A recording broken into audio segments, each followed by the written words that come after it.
हे काय केलेलं आहे, स्ट्रॉ घेतले आणि हे स्ट्रॉ वेगवेगळे असे मॉडेल्स हे घेतलेले आहेत. हे स्ट्रॉचं मॉडेल तयार केलेलं आहे.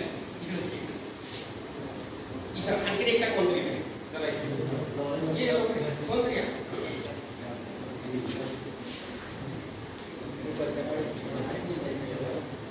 आता तू पब्लिश होणार, तुझं नाव काय? फर्स्ट इयरला ना, सेकंड इयर, 2 वर्ष. बरं, हे बघा, आता आपण हे एक पाणी आहे असं सपोज करू. पाण्यातले हे सगळे मोलिक्युल्स आहेत, पाण्यातले हे मोलिक्युल्स आहेत. आता हे एक मीडियम तयार झालेलं आहे. ह्या मीडियम मध्ये एका पार्टिकलला मी व्हायब्रेट केलं, एका पार्टिकलला व्हायब्रेट केलं तर काय होतं बघा, हे खोलून धरा. एका पार्टिकल तयार झालेली वेव्ह कुठपर्यंत गेली, शेवटपर्यंत गेली. तिथं व्हायब्रेट करणं म्हणजे एनर्जी देणं ना, व्हायब्रेट करणं म्हणजे एनर्जी देणं. दगडाची एनर्जी त्या मोलिक्युलला मिळाली काय, किंवा इथं मी एनर्जी दिली काय, सेम आहे सगळे. तर इथं मी एक एनर्जी दिली, ती पार्टिकल तिथपर्यंत गेला, म्हणजे वेव्ह तिथपर्यंत गेली. आता मग मला सांगा वेव्ह म्हणजे काय, मी सगळं सांगितलं तुम्हाला.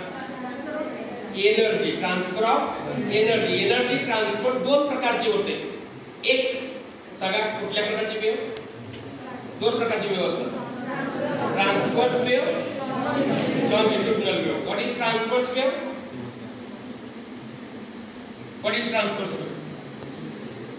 ट्रान्सवर्स वेव्ह म्हणजे ज्या याच्यामध्ये पार्टिकलचं व्हायब्रेशन प्रोपोगेशन ऑफ वेव्हच्या परपेंडिक्युलर डायरेक्शन असतं. म्हणजे वेव्ह इकडे जायला लागली, एनर्जी इकडे जायला लागली आणि पार्टिकल कुठे व्हायब्रेट व्हायला लागलाय, परपेंडिक्युलर टू द व्हायब्रेशन. हे ही कन्सेप्ट तुम्हाला समजतात का बघा.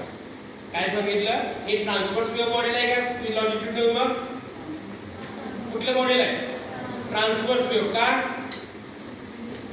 का? कारण इथले सगळे पार्टिकल्स कशा व्हायब्रेट व्हायला लागले, perpendicular to direction of propagation of wave. समजलं का?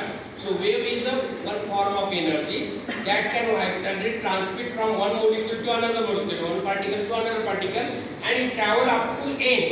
इथपर्यंत जाईल. याच्या पुढे जाईल का, जाते. मीडियम बदलली, जाते, थोडी जाते, पण उरलेली मॅक्सिमम वेव्ह काय होते, रिफ्लेक्ट होते. बरोबर. आता रेझोनन्स कसा मिळतो बघा. समजा आता रेझोनन्स कसा मिळतो, आता मी दुसरा वेव्ह केला, तिसरा वेव्ह रन झाला, चौथा वेव्ह रन झाला. तुम्हाला काही पार्टिकल्स व्हायब्रेट जास्त व्हायला लागले, काही पार्टिकल्स काहीच व्हायब्रेट होत नाही. समजलं का, लक्षात आलं का? कारण इथं काय व्हायला लागले, जाणारी वेव्ह आणि येणारी वेव्ह यांच्या दोघांच्या मध्ये रेझोनन्स व्हायला लागला. जिथं रेझोनन्स होतो, मॅक्सिमम व्हायब्रेशन होतं, त्याला नोड आणि अँटी नोड तुम्हाला माहिती आहेत का कन्सेप्ट? नोड काही ठिकाणी तयार होतील आणि अँटी नोड तुम्हाला काही तयार होतील. आणि अशा कन्सेप्ट मधनं आपल्याला व्हायब्रेशन्स बघता येईल. ट्रान्सवर्स वेव्ह म्हणजे काय हे समजलं, त्यानंतर वेव्ह म्हणजे काय नेमकं समजलं, त्यानंतर आपल्याला रेझोनन्स कसा मिळतो हे समजलं.